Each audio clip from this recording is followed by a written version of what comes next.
इसके बाद एक्सटेंड नहीं किया जाएगा। जो 22/7 है इसके बाद एक्सटेंड नहीं किया जाएगा। ये फाइनल नोटिस शायद इनकी तरफ से ये आया है।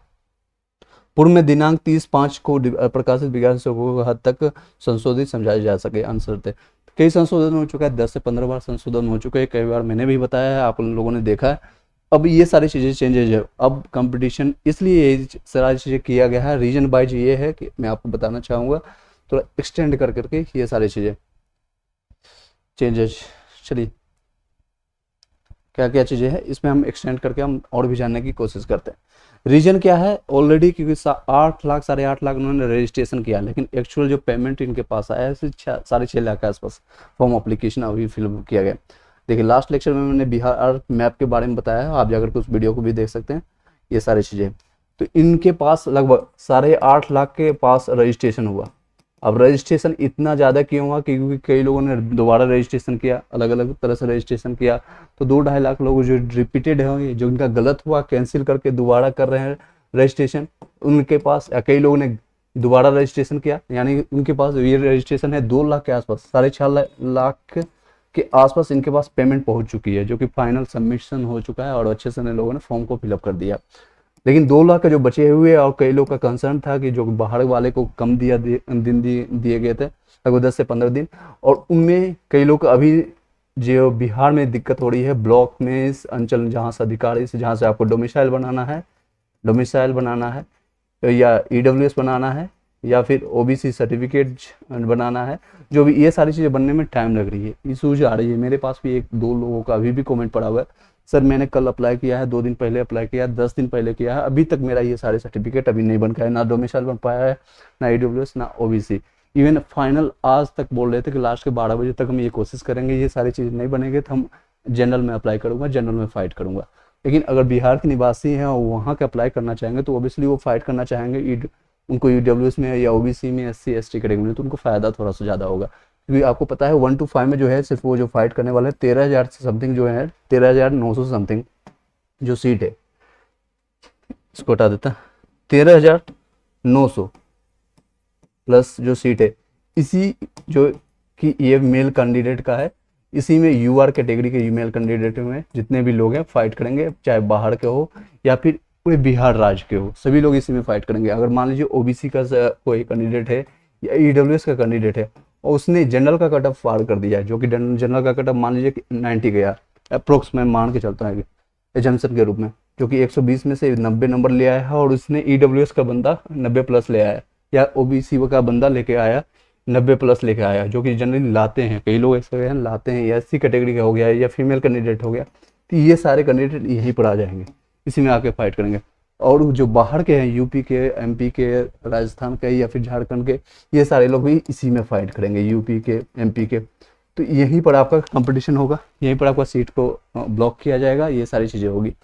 अब चलते हैं आगे क्या चलना है, जो कि आपके 15 लगभग 35 दिन के आसपास आपका डेट बचा हुआ। एग्जाम डेट में कोई भी चेंजेस नहीं देखने को मिला है, आपका exam date as it is रहेगा, एग्जाम डेट वही रहेगा आपका 24 से लेकर के 24 से 27 अगस्त, ठीक है, 24 से 27, 24, 25, 26, 27 अगस्त तक वही रहेगा डेट, 1 to 5, 9 से 10, 11 से 12। लेकिन ये चीज़ें चेंजेज हो सकती है क्योंकि 6.5 लाख से ज़्यादा अप्लीकेंट आ चुके हैं, उनके पास जो फॉर्म, जो एग्जामिनेशन सेंटर जो डिसाइडेड किया गया था, जो कि मुख्यमंत्री नीतीश कुमार के द्वारा बोला गया था कि हम एक पारी में ही एग्जामिनेशन लेंगे, जो कि एक पारी में लेने की उनकी क्षमता नहीं है, उनके पास वो कैपेसिटी नहीं है। उन्होंने जो निकाला है सीट डाटा, आपको लास्ट वीडियो में कई लोगों ने बताया है, उस पर देख सकते हैं। तो उनके अनुसार ये कहा जाता है तो 2 सेकेंड पारी में भी होगा एग्जामिनेशन, यानी 2 पारी में एग्जामिनेशन होगा, मॉर्निंग और आफ्टरनून में कर करके 2 घंटे का आपका एग्जामिनेशन होगा। क्योंकि एक पेपर है 100 पेपर का, जो पेपर 1 है 100 पेपर का 120 मिनट का, और सेकेंड पेपर है आपका 120 क्वेश्चन का 120 मिनट का, ठीक है, ये भी 120 मिनट का, यानी 2 घंटे का ये है, 2 घंटे का ये है, 1 घंटा एक्स्ट्रा लिया जाता है, 1-1.5 घंटा एक्स्ट्रा लिया जाएगा आपका सारी चीज़ें चेक करने के लिए, इन करने के लिए, आउट करने के लिए, सारी चीज़ें मान के चलिए 3 घंटा यहाँ पर होगा, 3 घंटा यहाँ होगा, 9 से 12 यहाँ हो गया, 1 से 4-5 के बीच में आपको ये छोड़ दिया जाएगा। तो 2 पारी में आपका एग्जामिनेशन होगा, नो डाउट। अब चलते हैं कि कई लोगों को डाउट है कि सर अब कंपटीशन क्योंकि प्रेशर बढ़ते जा रहा है, प्रेशर बढ़ रहा है, कंपटीशन है, कई चीज़ें हैं, टॉपिक्स यही है, किस तरह से तैयारी करें। अब हम टॉपिक सेकंड तैयारी करेंगे, तैयारी किस तरह से करें, तैयारी कैसे करें। और कितने जो भी बचे हुए कैसे करें। जो आपको ऑथेंटिक रहना चाहिए, एक ही बुक पर एक ही टीचर्स पर बार बार फॉलो कीजिए, ज़्यादा उधर उधर मत भटकिए, क्योंकि मार्केट में चाहे पटना का मार्केट हो या कहीं भी पूरे इंडिया में ऑनलाइन ऑफलाइन जो होता है मार्केट, अमेजन फ्लिपकार्ट से कनेक्ट होकर के पूरे इंडिया में वो बुक चली गई है और वो दूर दूर तक चली गई है, और भी लोग जहाँ जहाँ है कंपटीशन वहाँ पर ये बुक्स चली गई। तो ज़्यादा बुक इकट्ठा करने से कोई फ़ायदा नहीं है। जो भी आप बुक पढ़ रहे हैं, चाहे एक प्रैक्टिस सेट लगाइए, प्रैक्टिस सेट कोई भी एक से या दो ले लीजिए, प्रैक्टिस सेट डेली लगाइए। अब इससे पहले मैंने मना किया था, क्योंकि कॉन्सेप्ट बनाने के लिए आप टाइम दीजिए। अगर आपने कॉन्सेप्ट बना लिया ऑलरेडी, आपके पास कोई क्वेश्चन होगा तो क्वेश्चन पूछ सकते हैं। Good work, thank you Mayank sir. चलिए प्रैक्टिस सेट के लिए आप देख सकते हैं, प्रैक्टिस सेट के लिए मैंने बताया था लास्ट में मना की, लेकिन आप 1 से 2 ले लीजिए, इससे ज़्यादा मत लीजिएगा, 2 से ज़्यादा लेने की जरूरत नहीं है। फर्स्ट चीज़ ये हो गया। सेकेंड चीज़ पर आप ध्यान दीजिएगा, जो कॉन्सेप्चुअल बुक है उसी को बार बार रिवीजन कीजिए, चाहे 5 बार कीजिए 10 बार कीजिए। कॉन्सेप्चुअल बुक्स है जितने भी है, कॉन्सेप्चुअल बुक्स आपके पास होगा या मटेरियल होगा, नोट्स होगा, ऑनलाइन ऑफलाइन आपने क्लासेज लिया, उसी को बार बार रिपीट कीजिए। ये नहीं कि हिस्ट्री मैंने एक जगह पढ़ा है तो वो आपने हिस्ट्री SCERT से पढ़ा है तो NCERT फिर से पलटेंगे या लूसेंट पकड़ क्वेश्चन करेंगे या फिर कहीं नहीं, कॉन्सेप्ट वही रहेगा। हाँ MCQ को अगर लगाना है, क्वेश्चन लगाना है तो क्वेश्चन के लिए आप देख सकते हैं, क्वेश्चन के लिए आप लगा सकते हैं, MCQ को प्रैक्टिस कर सकते हैं, लेकिन बार बार रिपीट आपको कॉन्सेप्ट को ही करना है, हिस्ट्री को वही कॉन्सेप्ट को रिपीट करना है। सिमिलरली आपको ज्योग्राफी के साथ वही करना है, ज्योग्राफी यानी भूगोल के साथ। इसका मेरे पास नोट्स भी तैयार है, आप नोट्स को ले सकते हैं, जो कि हैंड रिटन नोट्स है, उसको बार बार रिपीट कीजिए। उसका वीडियो भी मैंने प्लेलिस्ट बना दिया है, आप जाकर के उसको देखिए, आपको बहुत फायदा होगा। ज्योग्राफी में जितने भी कॉन्सेप्ट है, जो कि 6 से लेकर के 12 तक का है, SCERT की बुक को है, और उसको हेडलाइन लगाइए, टिक लगाइए। एक और भी चीज़ हम लाने वाले हैं SCERT में, NCERT जितने भी SCERT बुक्स हैं, खास के लिए 6 से लेकर के 12 तक सारे सब्जेक्ट का, हिस्ट्री का हो या फिर पॉलिटी का हो या फिर आपका ज्योग्राफी का हो या फिर आपको फिजिक्स केमिस्ट्री बायोलॉजी हो, जो कि साइंस के PCB जिसको है, ये सारे सब्जेक्ट्स का हम लाएंगे, जो उसमें सारे हेडलाइन किया हो, जो कि इंपॉर्टेंट पॉइंट्स होगा वही से पढ़ना है। यानी कि अगर 6 क्लास का हम उठाते हैं, जो ज्योग्राफी का मान के चलिए, इसी की बात कर रहा हूँ, तो 70-80 पेज में, 80 पेज में अगर पूरा SCERT पढ़ देंगे, लेकिन उसमें इंपॉर्टेंट पॉइंट्स कौन सा है उसका स्क्रीनशॉट लेते चले जाइएगा और उसका नोट्स बनाते चले जाइएगा साथ में। अगर इसका नोट्स या नोट्स चाहिए तो आप कॉन्टेक्ट कर लीजिएगा हमारे दिए हुए नंबर पर, आपको डिस्क्रिप्शन में नंबर मिल जाएगा, या फिर कांटेक्ट कर सकते हैं। अभी आपको बोलना कुछ कर सकते हैं, बता सकते हैं। चलिए सिमिलरली आपको ज्योग्राफी का वही करना है, इसको बार बार रिवीज कीजिए, कम से कम 5 से 10 बार इसको रिपीट कीजिए, रिवीजन कीजिए। अभी और कुछ मत कीजिए, रिवीजन कीजिए और एक प्रैक्टिस सेट लगाइए, डेली का एक प्रैक्टिस सेट लगाइए। एक प्रैक्टिस सेट लगाने में 2 घंटे लगेगा, उसका एनालिसिस जरूर कीजिएगा। कई लोग प्रैक्टिस सेट लगाते हैं, उसका एनालिसिस नहीं करते।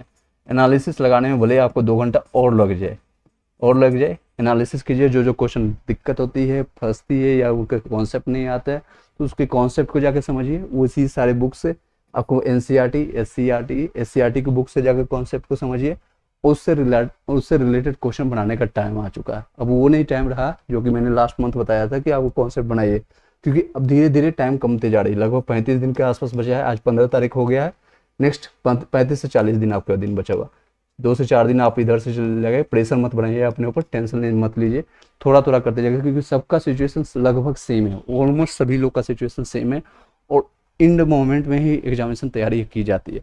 अब कई लोगों का क्वेश्चन आ रहा है कि सर कि एग्जामिनेशन डेट बढ़ जाए तो अच्छा है, 2 महीने और मिल जाता टाइम, तो ऐसा कुछ नहीं होता है। आपको 5 साल बाद भी एग्जामिनेशन लिया जाएगा ना, तो सेम सिचुएशन रहती है। उसी कंसाइज टाइम में 35-40 दिन जो बचा हुआ टाइम है, इसी को यूज कीजिए, भर सके अच्छे से प्रयास कीजिए।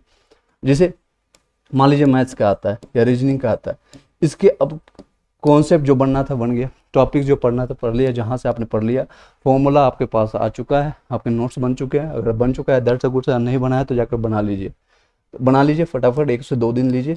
उसके बाद क्या कीजिए, प्रैक्टिस सेट लगाइए, प्रैक्टिस सेट उठाइए, प्रैक्टिस सेट लगाइए।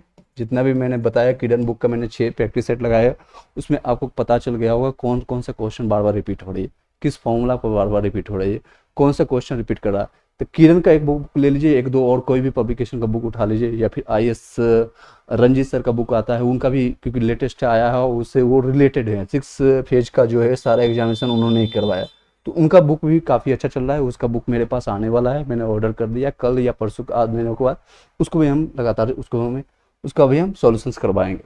ये सारे कंप्लीट हो जाने के बाद किरण का मैं कंप्लीट हो जाने के बाद उसका फिर IAS रंजीत सर का बुक, उसका हो सकता है मैं PDF आपको प्रोवाइड कर दूंगा। जितने भी टेलीग्राम व्हाट्सएप ग्रुप हैं आप जाकर के ज्वाइन कर लीजिएगा, उसमें आपको फ़ायदा हो जाएगा। ठीक है, तो इसमें हम प्रैक्टिस वहाँ से करवाएंगे मैथ्स और रीजनिंग के लिए, उसी से कॉन्सेप्ट क्लियर करने की कोशिश कीजिए। मान लीजिए कोई क्वेश्चन आपका मैथ्स का कंप्लीट टाइम एंड वर्क का फंस गया, नहीं बन पाया टाइम एंड वर्क का, तो कोई बुक होगा आपके पास, RS अग्रवाल सबके पास होती है, नहीं होता है तो SCERT के बुक्स डाउनलोड कर लीजिए, फ्री ऑफ कॉस्ट आपको मिल जाएगा। NCERT के बुक्स उठाइए, टाइम एंड वर्क में कौन सा क्वेश्चन किसके कारण आपको नहीं बना उसको जानने की कोशिश कीजिए। मान लीजिए परसेंटेज का कोई क्वेश्चन आपका नहीं बना, या SI का क्वेश्चन नहीं बना, कंपाउंड इंटरेस्ट का क्वेश्चन नहीं बना, सिमिलरली आप रीजनिंग का एक एक टॉपिक उठाइए। रीजनिंग का जैसे कि ब्लड रिलेशन से बहुत क्वेश्चन आते हैं और इसमें रिपीट कई लोग, इसमें दिक्कत भी है, कई लोग को प्रॉब्लम भी होते हैं।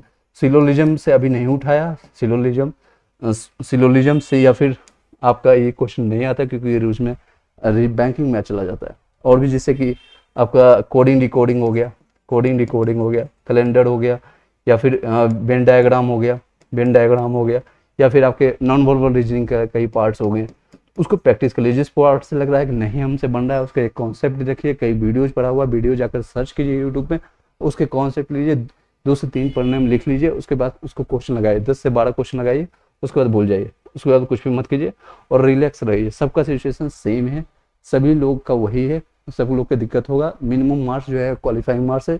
अभी ये कंपटीशन लेवल कहाँ तक किसको प्रेशर देखना चाहिए, लेवल वाइज देखिएगा तो 1 to 5 के लिए सबसे ज़्यादा प्रेशर यही पड़े, सबसे ज़्यादा कंपटीशन यही है, क्योंकि 79,000 मान के चलिए 900 समथिंग है, 80,000 जो सीट है, जिसमें से सबसे अच्छी बात बिहार वालों के लिए ऑलमोस्ट आपका जो रिजर्वेशन है कोशिश कीजिएगा उसी में आप अंदर में सिलेक्शन ले लीजिए। अदरवाइज आप जनरल में फाइट करने जाएंगे जो कि 13,000 का है, और 13,000 वुमेंस के लिए, 13,000 ऑलमोस्ट है, 13,343 के आसपास है जो कि फीमेल कैंडिडेट के लिए, वुमेन के लिए।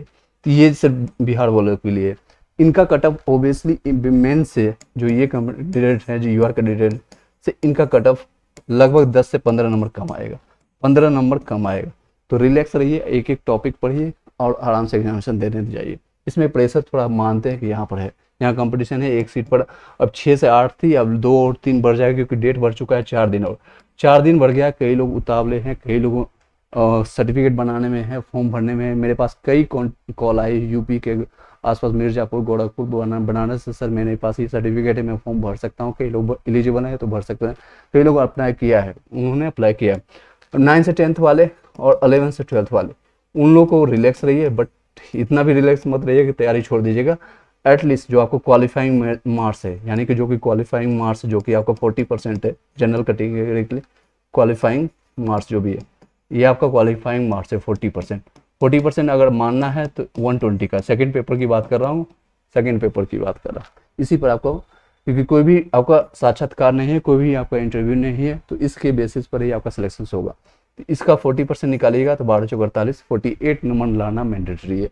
और फीमेल कैंडिडेट के लिए 35% होता है, 35% और 30% SC ST, ये सारे कैंडिडेट मिनिमम मान के चलिए आपको 50 नंबर लेके आना है हर हाल में। इतना नंबर अगर लेके आते हैं 120 में 50 नंबर लाना बहुत आसान है। और इवन कई लोगों को तो ये भी देखा जा रहा है, इसमें तो थोड़ा सा कंपटीशन है भी, क्योंकि 32,000 की सीट में है तो 57,000 60,000 का